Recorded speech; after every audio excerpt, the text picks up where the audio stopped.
দেখো দেখো দেখো দেখো দেখো দেখো দেখো। Good morning everyone. তো সবাই কি করছো, কেমন আছো? আশা করি তোমরা সকলে খুব ভালো আছো, সুস্থ আছো। আমিও কিন্তু ভীষণ ভালো আছি। এখন ঘড়িতে বাজে হচ্ছে 9টা বাজেনি, 8:45 মতো বাজে। আর আজকে হচ্ছে আমার শ্যুট আছে, যে কারণে কিন্তু আমি রেডি হয়ে গেছি। আর অনেক দিন পর তোমাদের সাথে একটা বড় ব্লগ শেয়ার করছি।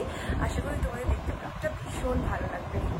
তো অনেক দিন হয়ে গেল তোমাদের সাথে বড় ব্লগ আমি শেয়ার করতে পারিনি, কারণ কিছু আর কি সমস্যা ছিল তার জন্য, তাছাড়া কাজের উপর প্রেশার ছিল।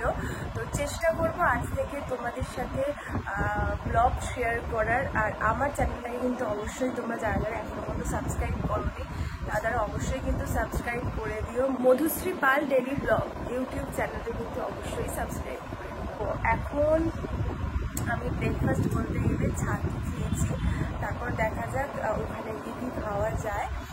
চলো বেরিয়ে তোমাদের সাথে আবার কথা হচ্ছে। তো দেখো আমি রেডি হয়ে কিন্তু বেরিয়ে পড়েছিলাম। আর আমাদের গাড়ি আসে কিন্তু বাসদ্রোণী একদম মোড় থেকেই আমি উঠি।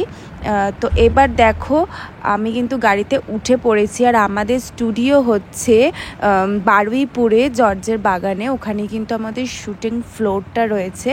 আর আজকের ওয়েদারটা কিন্তু ভীষণ ভালো ছিল। তো ঠান্ডা ঠান্ডা ওয়েদারে একদম হাওয়া খেতে খেতে পৌঁছে গেলাম মেকআপ রুমের ভেতরে। আর মেকআপ রুমের ভিতরে গিয়ে একটু তো ভিডিও করে নিতেই হয় তোমাদের সাথে শেয়ার করার জন্য, যেটা হচ্ছে আমার কাজের আগে রুটিন থাকে যে তোমাদের সাথে একটু শেয়ার করে নেবো। আর এটাই হচ্ছে মেকআপ রুম। এই মেকআপ রুমটা তোমরা আগে যারা আমার ব্লগ দেখতে তারা অবশ্যই হয়তো দেখেছো। বিবেকানন্দ আমি যখন করতাম তখন কিন্তু এই মেকআপ রুমটাতেই আমি ইউজ করতাম। আর এই যে বড় হেয়ারটা দেখলে এটা কিন্তু আমার মাথাতেই বসবে, কারণ আমি এখানে আদ্যা মার চরিত্রটা করছি। আর এই দেখো এই মুটুকটা কত সুন্দর না, এটা কিন্তু একদম আদ্যাপীঠের আদ্যা মায়ের মতনই সমস্ত গয়না তৈরি করা হয়েছে। প্রত্যেকটা জিনিস ডিজাইনার প্রসেনজিৎ দা খুব সুন্দর করে নিখুঁত করে একদম নিয়ে এসেছে, আর খুব সুন্দরভাবে গোছানো পরিপাটি আর কি। তো যাই হোক, এবার আমি মেকআপ করতে বসবো। আর তার আগে তোমাদের সাথে আগের লুকটা আর কি শেয়ার করে নিচ্ছি। আগের লুকটা একবার দেখো কীরকম ছিল। তো আমি পরে নিয়েছি একটা বডিকন টাইপের ড্রেস, কারণ এর ওপরেই আর কি আমার পুরোটাই যাবে।